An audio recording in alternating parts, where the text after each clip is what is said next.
Hey y'all, so this video is going to be about the Crown Act.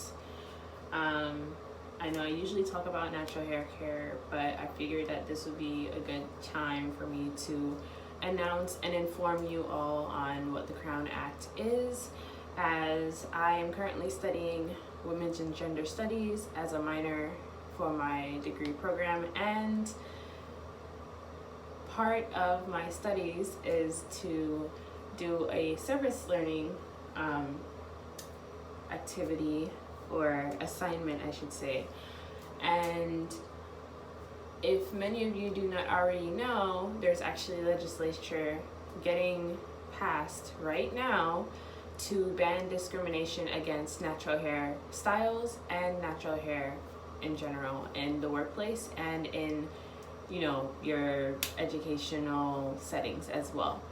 So if you don't already know who I am and this is your first time watching a video by me, my name is Cindy and I go by Indian Love at all social media platforms. I use my YouTube channel to educate everyone on natural hair care, and I'm basically the natural hair enthusiast that wants you and I to do better when it comes to hair care, when it comes to your life, in all aspects. I have a notebook here to make sure that I stay on topic and to be sure that I say everything that I meant to say.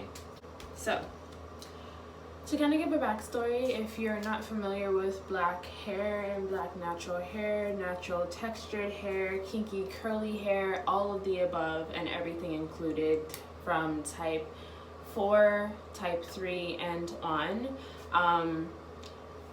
our hair is very wiry, it's very kinky, it's very coily, and from ancient civilizations back to ancient African civilizations, we've always styled our hair in particular ways to keep our hair healthy and to keep our hair, detangled and flourishing and all of that. Even back in ancient times, we styled our hair in a way that would indicate status or specific tribes or specific social status and social meanings. People even went as far as to not combing or taking care of their hair in the times that they were mourning a death or something tragic. So kind of fast forwarding a little bit further, when we as a people were involved in the transatlantic slave trade and we ended up here in the States or wherever else, one of the things that we took with us was a lot of our tools. And of course, if you haven't already realized, the wide tooth comb actually came from one of the designs that we had way back when. And the importance of the wide tooth comb is actually the width between the teeth, because it made it easier to detangle and take care of our hair, because our hair is so fine and so easy to damage. The width between the teeth made it a lot better for detangling and caring for our hair. Our roots as far as how we style our hair when it comes to braiding, when it comes to locks, when it comes to afros, when it comes to twisting, when it comes to all of the oils and emollients and everything that we put into our hair, really stems from our roots that come way back, like centuries back. Another thing to really understand is that once we came over here, we were actually stripped of our hair, and to fit into the Eurocentric beauty standards of the US and of the Western civilization, we decided to go ahead and straighten our hair. So we were using things like chemical relaxers, and we were using hot combs and all kinds of heating tools, which not only were damaging to us and our health, but also our hair. And right around the civil rights movement was when we started to do things like wear afros and such, to kind of represent a sort of rebellion against the injustices that were occurring against us. And then especially in the form of like Rastafari theology, which stems from Jamaica, the country that I'm from. It was believed that we weren't supposed to cut our hair, and instead of cutting it, we just allowed it to grow, and we twisted our hair so that it locked and formed long dreadlocks and such.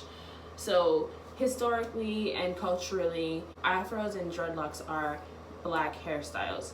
They are distinctly black hairstyles, which is why I know a lot of us, or a lot of you guys, definitely find it very offensive when people outside of our culture, outside of our race, wear those hairstyles. And especially looking into what happened recently with Bad Baby, if you don't know, Bad Baby is a rapper, a current up-and-coming rapper who decided to wear box braids, which is also another distinctively black hairstyle, something that we wear very often for promoting hair health and hair growth, because it is a low-maintenance hairstyle and something that we call a protective style. And she received a lot of backlash because people were saying to her, you know, like, it's wrong for you to appropriate our culture, and so on and so forth. So the real reason why people have such a strong attachment and a strong connection when it comes to our hairstyles and such is not only because of our roots, but because we experience discrimination based on these hairstyles.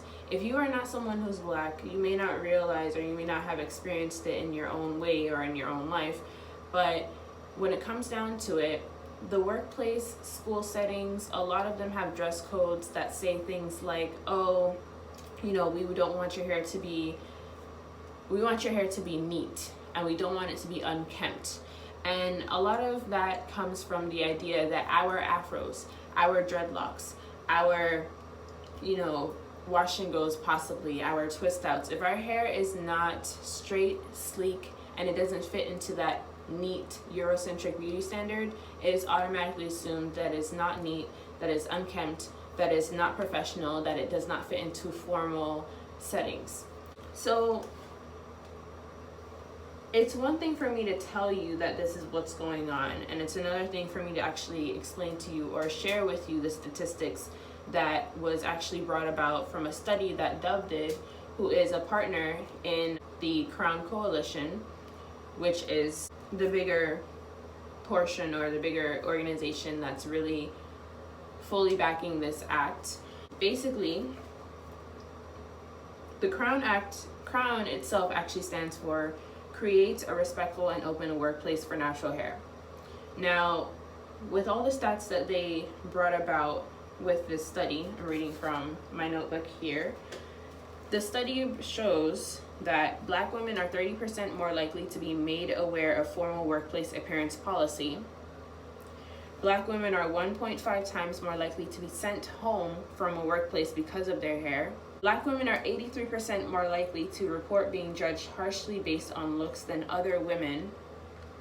Black women, their hair is actually 3.4 times more likely to be perceived as unprofessional. So the bottom line of all of this is that hair discrimination has a real, measurable social and economic impact on black women. So why is this act important? This act is important because on a regular basis, black women are being refused jobs, are being fired from their workplace. Black girls are being kicked out of schools, all on the basis of their hair. All on the basis of the way that they take care of their hair because of the way that it grows out of their head. Practices that we've been doing for centuries. These things are being used against us in both a social and an economic way. And economically, because it is preventing us from getting jobs. And not only preventing us from getting jobs, but also preventing us from moving up in the workplace. Because of our hair, we are being told that we're not professional, we don't belong in a formal setting, we don't look the part, and we are being scrutinized because of something as simple as a hairstyle. And I say that in that way because I know that a lot of times, if you're not someone who is part of the community, you're not a black woman yourself, or maybe you're not someone with textured curly hair yourself, you may not see having those Kim Kardashian boxer braids or these box braids that are down to your waist, or bantu knots, or an afro. You may not see that as an issue or as some kind of, you know, hairstyle that if you wore it, that it is offensive to us. The Crown Act is important because not only does it provide the language to protect us as Black women against discrimination and against these unjust or unjust practices of being fired from jobs or being kicked out of institutions or being kicked out of schools, I should say. It also brings awareness on a national level of what happens or what has been happening to us. And it is the first step in preventing this from continuing to happen to us. So far, the act has been passed in California, New York, and has been introduced in the following states: Florida, Georgia, South Carolina, Tennessee, Kentucky, Virginia, Maryland, New Jersey, Massachusetts, Pennsylvania, Michigan, Wisconsin, and Illinois. And they are currently taking the Crown Act to a federal level so that it can be passed nationwide.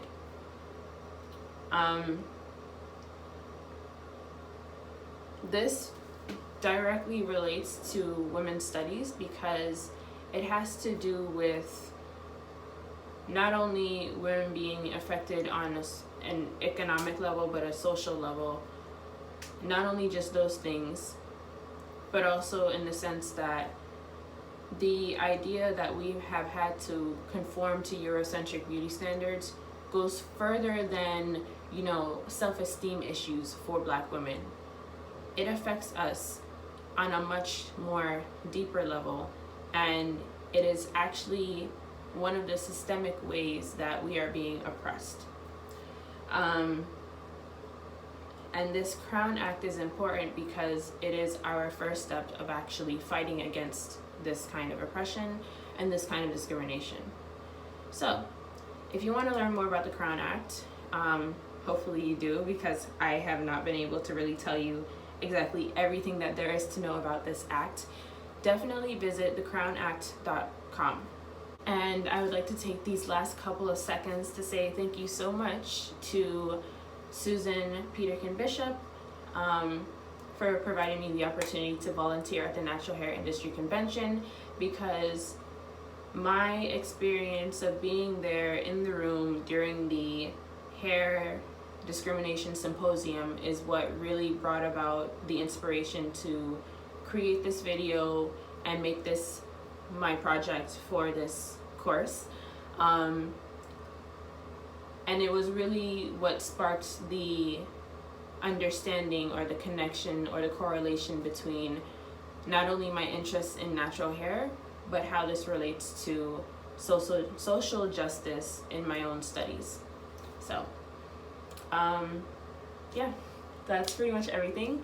If you enjoyed this video and you would like to see more like it, please leave a comment and share this with your friends. And if you would like to see more videos from me on this channel, go ahead and subscribe.